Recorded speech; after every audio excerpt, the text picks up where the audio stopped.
Hi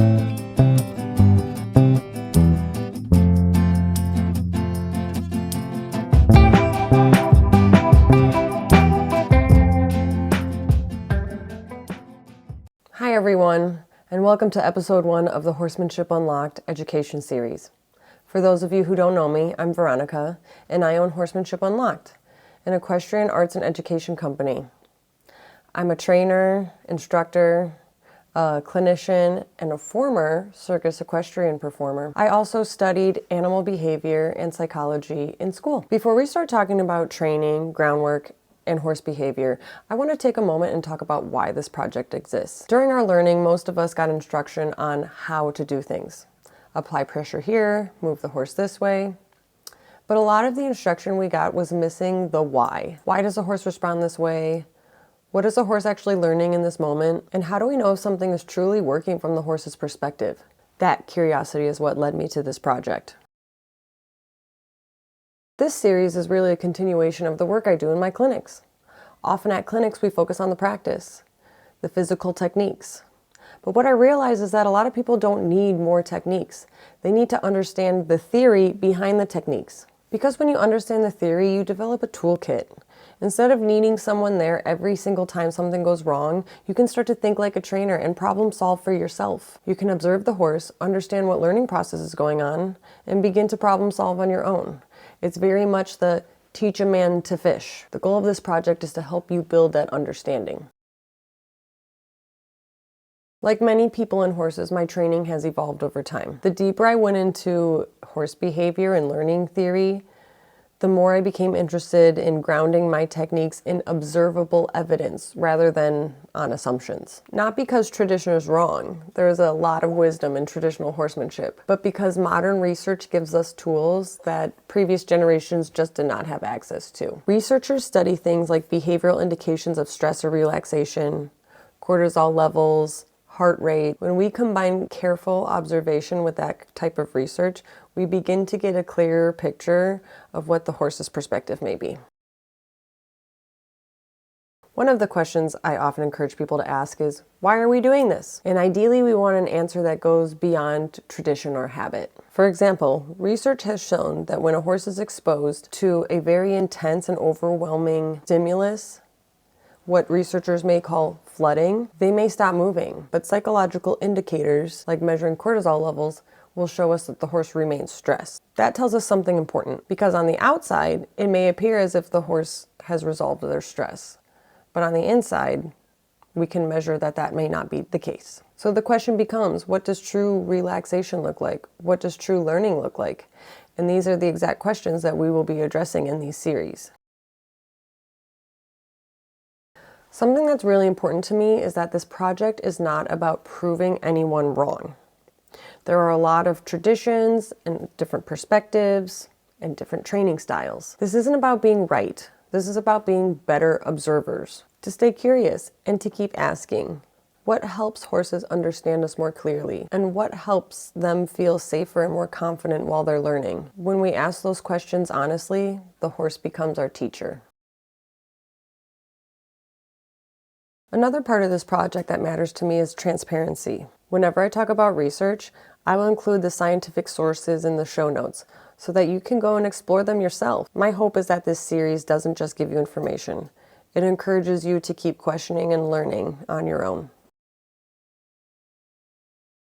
In this project, you'll see 2 different types of learning environments. First, I'll be demonstrating the concept with my own horses. Now, my own horses have done this before, so it is a good model of the finished product. In this series, you're going to meet Scout, my thoroughbred, Fez, my paint cross, Remy, my Nakota, and Professor Pickles, the mule. But horse training rarely looks that smooth in real life, and I've heard it from my students.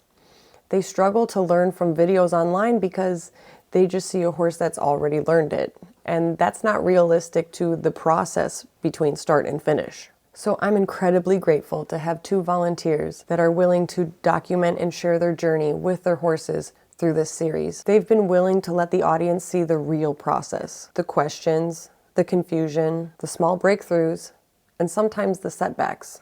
That kind of honesty takes courage, and I'm very grateful for their willingness to be a part of this project. I chose to make this project freely available because the way we communicate and work with horses directly impacts the welfare of horses. The more horse owners understand behavior, applied learning, and communication, the better the horses' lives become. Education is one of the most powerful tools we have for improving welfare, and I want this information to reach as many horse people as possible. So that's the heart behind this project. Theory and then practice, work and then play. You may want to grab a journal, take notes, document your process, and follow along. Over the next few episodes, we're going to explore how horses learn, how training shapes behavior, and how we can build clearer communication between horse and human. And we'll do it step by step, starting with the foundations. Because when you understand how horses learn, everything starts to make more sense in training. And in just a moment, you'll be introduced to our volunteers and their equine partners.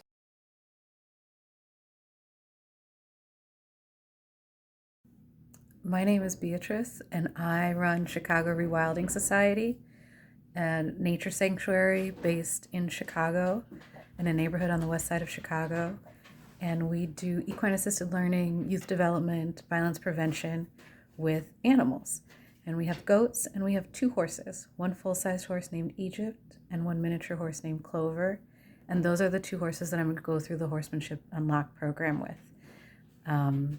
They've made my life better, and I think the lives better for a lot of people in Chicago, and I'd like to make their lives better and communicate more clearly with them. I grew up a little bit riding horses. My mom's from Kentucky, and so when we would go to Kentucky, it was like going to another land, and it was really exciting for me. And sometimes my grandfather's brother's grandkids would put me on the horse with them, and I was just a little girl that loved horses.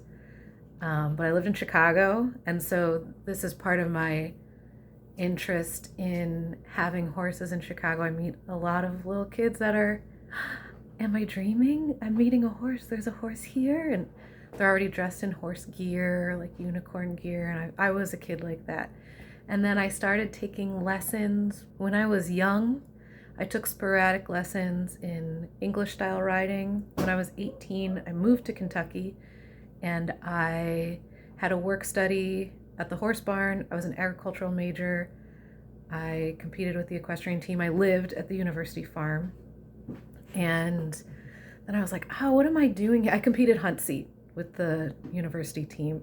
It was an IHSA team. I was the weakest rider on my team, but that was a learning curve. I got better. I stuck around over the summer and did a work study over the summer too, even when I didn't have classes. I worked more hours, and I did summer show team, which was different than going from only competing with other universities. We would go to like local shows. We would trailer around to local shows. So sometimes I'd be competing with like 12-year-olds, or we would pull up, and Lord knows where we kept the horses or how this worked, but we'd sleep somewhere. You pull on like wet breeches at 5 a.m. But one of my favorite places I remember is we pulled up, and I remember the pony I rode regularly, who was so good, was so freaked out. But we were in an arena, and on one side was a monster truck rally, and on another side was a petting zoo, and on another side was a carnival. The other 3, it was just way too stimulating for that pony. So I did that, and then I was like, what am I doing? And I'm not gonna ever create a life with horses. This is really impractical. So I left there, and I ended up working over and over with horses, and I apprenticed with a horse trainer in Georgia, and I lived on her farm too, and I rode a lot then. Oh, I realized when I went back to, I took a couple years off from being a kid to competing with my university team, and I realized when I went back to riding, I was scared. I was really like a nervous rider. I was really afraid in a way that I hadn't been when I was younger. Then I started working with horses in the circus. I got a job with Big Apple Circus, which at the time toured up and down the eastern seaboard, and I was a groom. The horses came with a Liberty Act that was trained, and then we trained them a Liberty Act that they performed the following year, and I stuck around for that too. I wanted to study equestrian vaulting. I got an opportunity to go to France to do that. I went, hurt myself many times, had to leave. I was like, I'm gonna go and get a surgery and I'll be right back. And I didn't go back for like 5 years. And I spent maybe 6 months training vaulting every day. So now I have a very funny style of riding that is not really a hunt seat style anymore. We cross-trained acrobatics, we didn't do, the guy there was a Liberty trainer. I would watch him work, but we didn't do any Liberty training with those horses. We just did vaulting. And I've done some vaulting a little bit locally. I started practicing with this Western group that I cold called that keeps the horses outside of Chicago. And so it was me trying to learn to ride in a Western style, which I like. I want to learn more of. And it's challenging for me. And so it was me riding around trying to do relay races with teenagers that, and I'd get scolded. More recently, I've had, with my horse, I've just done riding around bareback, kind of puking around. And I don't even really ride her much lately. And I'm still kind of afraid. We got wild for a time there, and then one day she bucked me off, and I've been afraid since then. My goal with this is to restore some of my trust in her, which I've been working on. I worked for a little while with the trainer. I brought her out to the suburbs for a couple months, and I took lessons too. I would go out a couple times a week and ride her with the trainer just to build myself up. I've had difficulty with her. We've struggled a lot to stop. Sometimes when we get going at a canter, stopping is a challenge, and I become frightened, and she'll go fast and I get frightened, and she goes faster and I get more frightened, and in some ways we're not a good match. And she's out of condition now. We're both kind of out of condition now. So that's something I'd like to work on. That might be out of the scope of this, but I'm proud of her too, because she does a lot here, and she's really, her and Clover, the pony, are really good with the children or even other adults. If I'm going through the alley and someone's like, whoa, is that hard? I'm like, you want to sit on her? I kind of do, like, I'm leading them. It's pony rides, but I'm really proud of her and a lot of things that she can do and has done.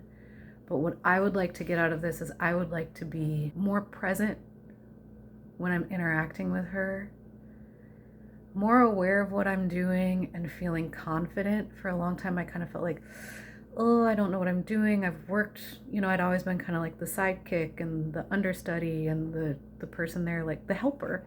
So for me to be the one calling the shots and feeling responsible feels like a lot of responsibility. So I'd like to feel a little more secure in how I'm handling that responsibility. And I would like to be able to, like, canter her around confidently again and not worry, am I gonna get bucked off? We've done some trick riding, and yeah, maybe I'll include some photos of Egypt. The kids were at a walk or a trot, a couple of them for simple tricks, or at an absolute standstill. But she's a really good girl for that sort of thing. I've not done that with her, and I would like to. So maybe if we work through that in the summer. I'd like to learn. I've never taught her any tricks either. I don't know why. I supposedly am interested in that. I've never taught her any tricks. So yeah, that's what I'm looking forward to. Hi, my name is Dawn. I live in western Wisconsin and I have a herd of 5 horses.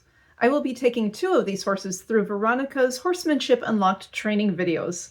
I'm excited to have you join us on this journey. My history with horses started as a child when I went to different day camps throughout the summers, and then eventually joined an equestrian team where we did our own in-house shows. We did a lot of Western pleasure, gaming, halter, and basic horse care needs.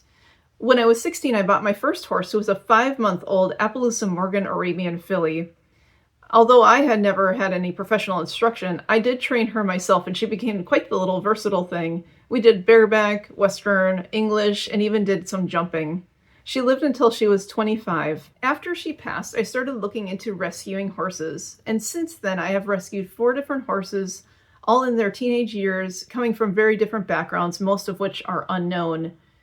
And that's when I realized that many of these horses are coming with trauma and anxiety, and it's very different to train horses that you don't know the history of versus a horse that you've had since almost birth. When I began researching training methods to learn how to build rapport and trust with these horses, and honestly felt a bit overwhelming, I'm looking for a way that's safe and nonviolent, a way of retraining and training to give my herd a clear understanding and framework for what we're going to be working with. I want to be able to communicate clearly with my horses so that they understand exactly what I'm asking, and I want them to feel a sense of accomplishment as much as I do. Ultimately, I'm looking for a steady, strong, trusting horse, both on the ground and eventually under saddle. For this project, I'll be working with two of my horses, Liberty and Zana. Liberty is a 15-year-old Andalusian mare who came from Texas in November of 24. She was a former broodmare and his halter broke, but that's as far as I know about her training. I have sat on her as a type of pony ride before, and she did allow that. She has what I call flashbacks, where once she's startled or triggers, she kind of goes into this place that is hard to come back from. Two of those consistent triggers are her ears and her mouth. Once she's triggered, she goes into this fight or flight type of mode and needs time to regulate again. What's interesting is that sometimes she allows you to touch her ears and wants you to scratch them inside and out, and other times if you touch her ears, she goes into this flashback where it takes a while to come back from. She's generally a pretty passive horse and lower on the pecking order within the herd, which means she does get pushed around. When Liberty arrived, she had significant dental issues that have required 2 floats so far. Each time the vet needed to work within her mouth, she needed multiple sedations to be able to get to that point. Despite all this, she is a very puppy dog-like horse. She's a favorite of many that come by and loves to be loved on. My goal with Liberty is to develop consistent, calm, and trusting behavior through clear communication and thoughtful training. Since coming to me, Zana has been working on basic groundwork like moving her haunches or her shoulders, picking up her feet, and backing. She loves to play and please and doesn't show a lot of fear or spookiness. I'd like for Zana to become my Liberty and trick horse and eventually be prepared for riding when she's physically mature. Thank you for joining me on this journey. Thanks for tuning in. I'll be releasing these videos every other Sunday. These videos also coincide with a podcast that will be released every other Thursday. The podcast gets into ideas and conversations about the horse industry. You can find those on YouTube or Spotify, so be sure to like and subscribe. While we have our lovely volunteers, every horse and human are an individual. If you would like more one-on-one training, check out my Zoom lessons. Together, we can set up a camera at your barn if you have Wi-Fi or cell data, or you can pre-record yourself and we will go through it. But we can get you on a track to level up. That's on my website where you can sign up and schedule. And last but not least, don't forget to follow us on socials so you can get training tips, clinic announcements, and other information. See you in 2 weeks for episode 2, Horses as Learners, Behavior as Communication.